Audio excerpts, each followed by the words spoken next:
को भी देखोगे केवल कुछ मोमेंट्स के लिए वो शरीर भाव में है, बाकी समय में पति पत्नी एक दूसरे के साथ कभी भाई बहन के मोड में है, कभी पति पिता की जगह में होता है, कभी पत्नी माँ की जगह में होती है, कभी दोनों दोस्त की जगह में होते हैं। पति पत्नी वो जगह है जहां सारे संबंध, सारा संसार एक साथ प्रकट होता है।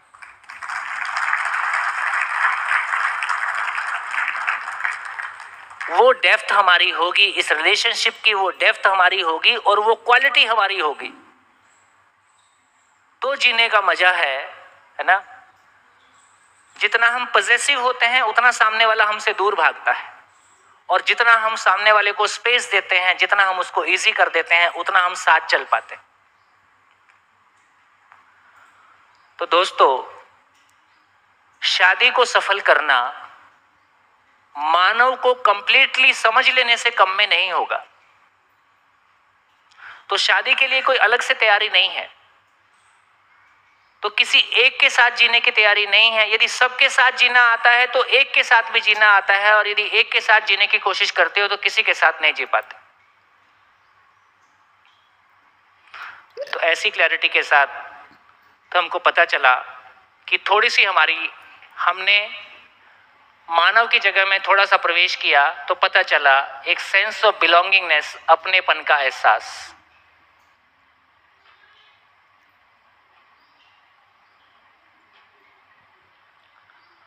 दूसरा, अब देखिए, आपने कहा था कि किसी ने कहा था कि हमको एक दूसरे को समझने में मदद मिलती है।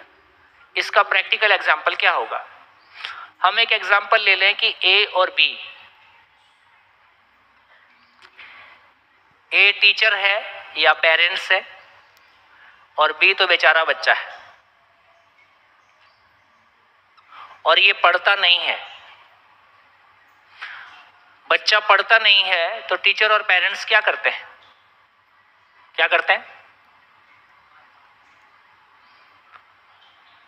या कुछ ऐसा बोलते हैं जो बहुत टीजिंग होता है। इसको देखो, बच्चा घर में एग्जाम का रिजल्ट आता है, बच्चा घर में घुसता है, तो घर में घुसते ही पहला क्वेश्चन क्या होता है?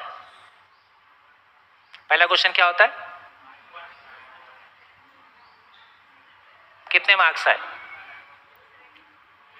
तो पहला इंपॉर्टेंट नहीं है, पहला तो बेस था। इंपॉर्टेंट क्वेश्चन दूसरा है, उसके कितने आए। उससे कम आए तुम तो फिर मेरे बेटे नहीं हो। अब मेरे नहीं हो किसी का तो है ही है।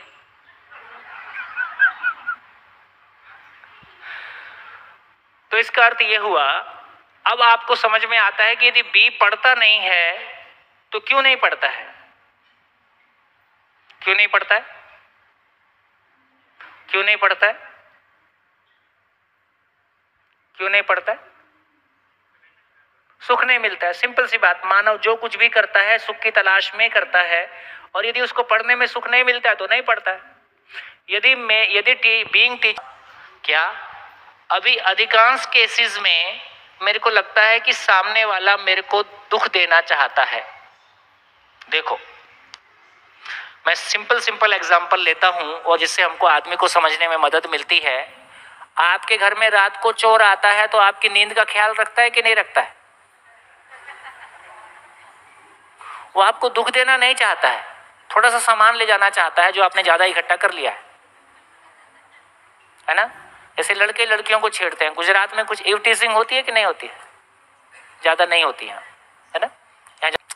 क्यों हमको ये ध्यान में नहीं आता कि एक एजुकेशन से निकला, 20 साल की एजुकेशन पाके यदि आदमी गलती करता था, इसका मतलब एजुकेशन गलत है। हम उसको 20 साल में वो नहीं सिखा पाए, वो आचरण नहीं दे पाए जिस आचरण के साथ उसको होने की जरूरत थी।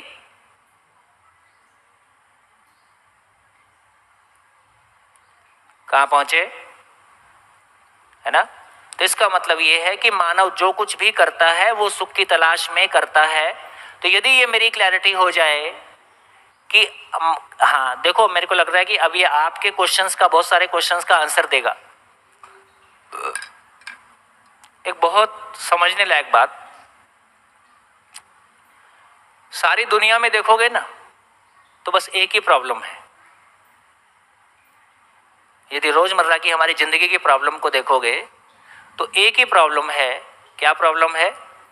प्रॉब्लम ये है कि मैं मेरी पहचान और मेरे सम्मान के लिए बहुत सेंसिटिव हूं, और मेरी पहचान और मेरा सम्मान इस बात में है कि चलेगी किसकी,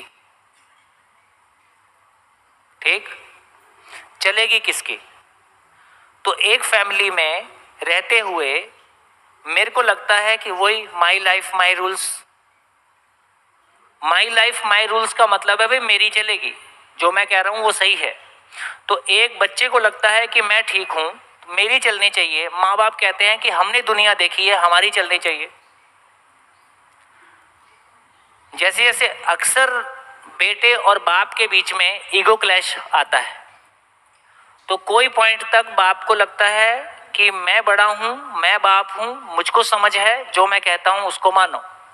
कोई पॉइंट के बाद बेटे को लगने लगता है कि अब मैं भी समझ गया हूं, मैं सही हूं, अब मेरी चलेगी। वही प्रॉब्लम सास बहू के बीच में है। सास जो उस घर की माँ है, अब तक उसकी चलती आई है, बहू के आने के बाद उसके राज्य में एक पार्टिसिपेट, उसके राज्य में एक पार्ट और हो जाता है। बहू आती है, वो कहती है अब मेरी चलेगी। अब वो लड़के को बोलती है कि ये लड़का मेरा है, और सास बोलती है जन्म तो मैंने दिया है, तो लड़का मेरा है। अब लड़का बेचारा दोनों के बीच में सैंडविच है। लड़के की हालत ये है कि वो ना माँ को कुछ कह सकता है, ना पत्नी को कुछ कह सकता है, और पत्नी और माँ दोनों अपने इनसिक्योरिटी में है। यदि माँ की चल गई तो लड़की को लगता है कि मेरा कुछ नहीं बचा, और यदि लड़की की चल गई माँ को लगता है तो मेरे पास कुछ नहीं बचा। ये बहुत सीरियस प्रॉब्लम है, और लगभग लगभग कम ज्यादा हर परिवार में मानसिक रूप से या फिजिकली खूब चलती है। तो प्रॉब्लम क्या है? प्रॉब्लम क्या है? चलेगी किसकी।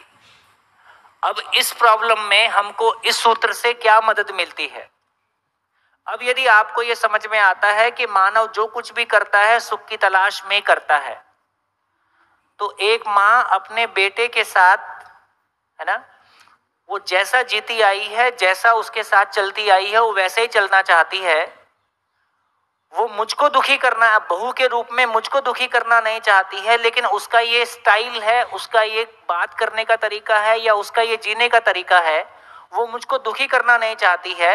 लेकिन यदि मेरे भीतर इनसिक्योरिटी है, मेरे भीतर कॉम्प्लेक्स है, तो मेरे को माँ का वो स्टाइल, वो बिहेवियर अपने ऊपर कैसा लगता है? अपने अधिकार पे हस्तक्षेप जैसा लगता है, अपनी राज्य, अपने फैला, अपने स्पेस में इंटरफेरेंस जैसा लगता है। ये बात पहुंच रही है ना? अब यदि आपको लगता है कि ये जो कुछ भी कर रही है ये मेरे को दुख देना चाहती है, या ये मेरे ऊपर, ये मेरे को कंट्रोल करना चाहती है, तो सामने वाला मेरे को कंट्रोल करना चाहता है इसलिए कुछ कर रहा है, या सामने वाले का ये तरीका है, उसका ये स्टाइल है, वो अपने सुखी होने के लिए कुछ करता है। दोनों में फर्क है कि नहीं है? हाँ जी। यदि मेरे को ये भरोसा हो जाए कि ये मेरे को कंट्रोल करने के लिए ऐसा नहीं कर रहा है, लेकिन इसका ये अपने सुखी होने के लिए इसका ये स्टाइल है। से कोई लोग ऊंची आवाज में बात करते हैं, सब जगह अलग अलग तरह की प्रॉब्लम्स है। तो किसी का ऊंची आवाज में बात करना आपको बिल्कुल अच्छा नहीं लगता है, तो वो ऊंची आवाज में बात कर रहा है, वो मुझको दुखी कर रहा है, या उसके ऊंची आवाज में बात करने से मैं दुखी हो रहा हूं। ठीक हो गया? तो हर प्रॉब्लम को जब डिस्टेंस से देखते हैं, जब गैप के साथ देखते हैं, तो आपको ये दिखाई देता है ये सामने वाला मेरे को दुखी करने के लिए नहीं कर रहा है, पर इसका अपना ये स्टाइल है, उसके, वो अपने सुखी होने के लिए ऐसा कर रहा है, मुझको दुखी करने के लिए नहीं कर रहा है। तो दोनों के बीच में क्या हो गया? दोनों के बीच में क्या हो गया? अब एक स्पेस बन गया जिसमें आप दूसरे के बिहेवियर को ऑब्जेक्टिवली देख सकते हो, ऑब्जेक्टिवली देख के अपनी जिंदगी को बचाए रख सकते हो। कितने लोगों तक ये बात पहुंच रही? अपनी जिंदगी का एग्जाम्पल लेके कुछ कह पाएंगे कि हाँ, हमने अपने घर में ये प्रॉब्लम देखा और इसको हम इस तरह से हैंडल नहीं कर पाए और कर सकते थे। कैमरामैन कुछ कहना चाहते हो? हमारे दिल्ली के कैमरामैन का सुना देता हूं। दिल्ली में आप YouTube में जाएंगे तो त्यागराज स्टेडियम के बहुत सारे वीडियोस हैं जिसमें हमने 4000 टीचर्स के साथ एक साथ, दिल्ली गवर्नमेंट के 4000 टीचर, 3500 टीचर, एक महीने में 6 स्पेल किए, 3-3 दिन ईच, जैसे आपका 3 दिन का चल रहा है। तो उसमें जो कैमरामैन थे वो तो सेम थे, ऑडियंस बदलती रहती थी। तो जब 5वां स्पेल चल रहा था तो मेरे को एक दिन शाम को कैमरामैन बोलते हैं, देखो भाई जी, लोगों ने तो एक बार सुना है, मैं आपको 5 बार सुन चुका हूं, तो आज शेयरिंग मेरी भी होगी। तो लास्ट दिन सबकी शेयरिंग करते थे, जैसे कल आपकी शेयरिंग करेंगे, तो सब कोई अपना शेयर करते हैं, हमने ये सुना, ये अच्छा लगा, ये अच्छा लगा, ऐसा शेयर करते हैं। तो कैमरामैन ने शेयर किया। तो कैमरामैन जो है बेसिकली सरदार थे। तो उसने कहा कि दिल्ली के ट्रैफिक में, तो दिल्ली के ट्रैफिक बहुत उटपटांग है और सब बहुत हैवी ट्रैफिक होता है, सबको घर पहुंचने की जल्दी रहती है, तो लोग एक दूसरे के पीछे हॉर्न मारते ही रहते हैं। तो दिल्ली में 2 चीजें हैं, या तो आदमी मोटरसाइकिल पे होगा या आदमी कार में होगा। कार में होगा तो कार एसी होती है, शीशे बंद होते हैं, तो आदमी को सुनाई देता नहीं है। और यदि मोटरसाइकिल पे है तो हेलमेट पे होगा, तो हेलमेट के अंदर कान है तो भी कम सुनाई देता है। और मैं सरदार हूं, मेरे ऊपर ना हेलमेट है और मैं मोटरसाइकिल से, बाइक से चलता हूं, तो मेरे को तो सब सुनाई देता है। तो मेरे को इस बात का इरिटेशन होता है, यार इतना हॉर्न क्यों मान रहे हो, गाड़ी उड़ के तो जाएगी नहीं, आगे ट्रैफिक है। तो मेरा इतना इरिटेशन होता है कि हफ्ते में एक झगड़ा मेरा होता ही है, एक झगड़ा पक्का। और दिल्ली में मारपीट होना सामान्य घटना है, कुछ हो जाए तो फिर गाली गलौज मारपीट आदमी कर लेता है। बोले फिर मैं घर जाता हूं। घर जाता हूं तो हम तीसरे माले पे रहते हैं और कैमरामैन का मेरा काम है, रात बेरात शूटिंग या काम चलता है। तो घर जाता हूं, दरवाजा खोलते ही पत्नी बोलती है दूध ले आओ, प्याज ले आओ। अब जिंदगी नर्क हो गई, ना इधर शांति है, ना रोड पे शांति है, ना घर में शांति। बोले ये शिविर करके मेरी जिंदगी एकदम पार लग गई। वो कैसे? बोले अब जब मैं रोड पे जा रहा होता हूं और पीछे से कोई हॉर्न मारता है तो मैं समझ जाता हूं सुखी होना चाहता है।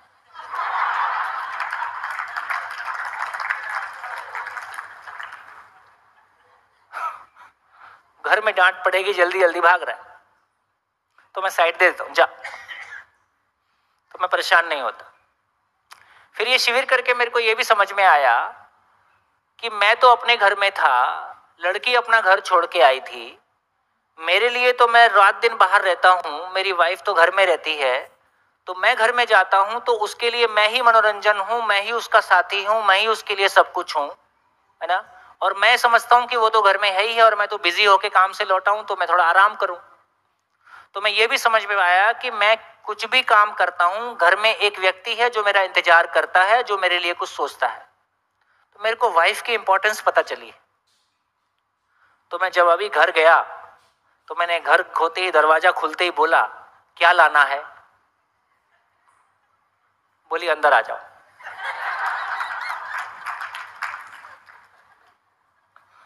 बोले चीज मंगाना तो बहाना था, वो तो जब हम कोई आदमी से तंग होते हैं ना हम जो बचपन में छोटे थे ना, तो कोई भी घर में आता था 3-4 चीज जरूर पूछता था। इस राज्य की राजधानी बताओ, साइकोलॉजी की स्पेलिंग बताओ और 13 का पहाड़ा बताओ। ये 3-4 खतरनाक आइटम थी।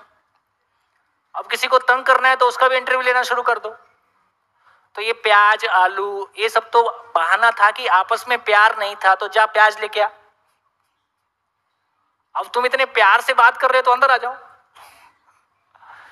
तो बोले भाई जी जिंदगी बहुत आसान हो गई। तो दोस्तों मैं सिर्फ ये कहना चाहता हूं, मैंने भी जब पहला शिविर किया था तो मैं ये मानता, क्योंकि हमारे लिए समाज में कुछ ठीक करना प्रायोरिटी थी, परिवार हमारे लिए प्रायोरिटी था नहीं। और मैं अक्सर भूल जाता था कि मैं एक शादीशुदा आदमी हूं और एक बच्चे का बाप हूं। मैं जो भी हमारे सोशल प्रोजेक्ट्स होते थे उनको इतना डूब के करता था। नेचुरल है, जब मैं इस माइंडसेट के साथ रहूंगा तो मैं परिवार में आता हूं तो भी मैं फिजिकली घर पे हूं, मेंटली घर पे नहीं हूं। जब मैं फिजिकली पत्नी के साथ होता हूं, मेंटली पत्नी के साथ नहीं होता हूं, तो पत्नी को इसका पता चलता है कि ये आदमी होके भी नहीं है। ये आपस में गैप क्रिएट करता है। और पास बैठो।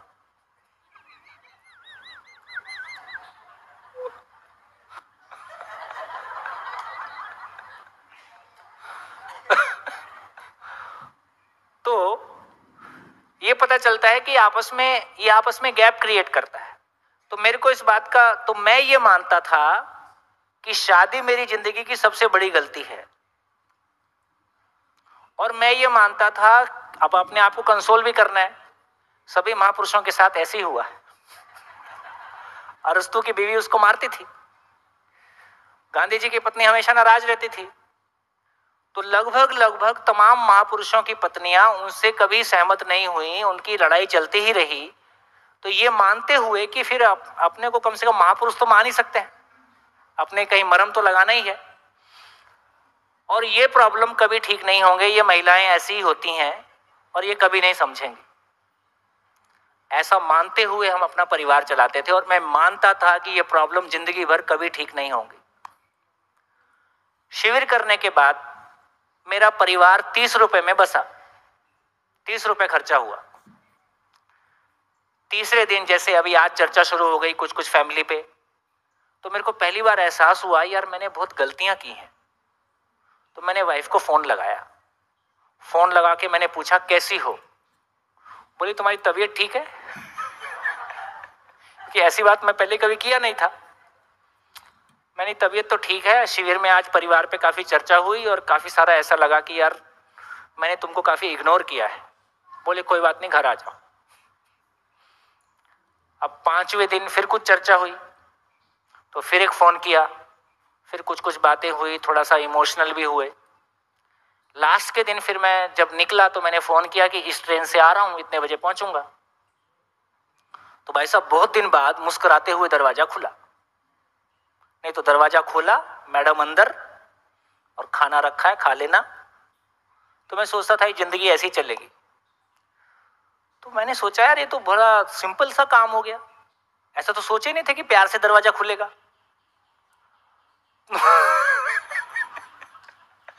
तो जिन चीजों को हम ये मानते थे कि ये प्रॉब्लम जिंदगी भर सॉल्व नहीं होगा और ये गैप्स बने ही रहेंगे और ये महिला पुरुष का ऐसे ही चलता है, तो पहली बार पता चला ये इतना मुश्किल काम नहीं है, ये बहुत आसान काम है। एक पत्नी केवल इतना ही चाहती है कि तुम उसके लिए संसार, तुम्हारे लिए, एक पत्नी के लिए, एक पति के लिए पत्नी को ये एहसास की जरूरत है कि मैं उसके लिए दुनिया में सबसे महत्वपूर्ण हूं। बस इतनी सी बात। और वो हो तो कन्वे होता है, वो हो तो कन्वे होता है। और पत्नी में भी, जब मैं पति बोल रहा हूं तो पत्नी की तरफ, मतलब मैं पति की तरफ से बोल रहा हूं, बीइंग ए मेल, लेकिन पत्नी में भी वो क्वालिटी हो। तो मेरे को लगता है कि यदि हम क्वालिटी पे काम करेंगे तो बहुत सारे मेरे गैप्स हैं जो मुझको दिखने लगते हैं, बहुत सारे आपके गैप्स हैं जो आपको दिखने लगते हैं। फिर मैं आपके गैप नहीं दिखाता, मैं आपकी महिमा बताता हूं, आप मेरी महिमा बनाते हो और बात बन जाती है।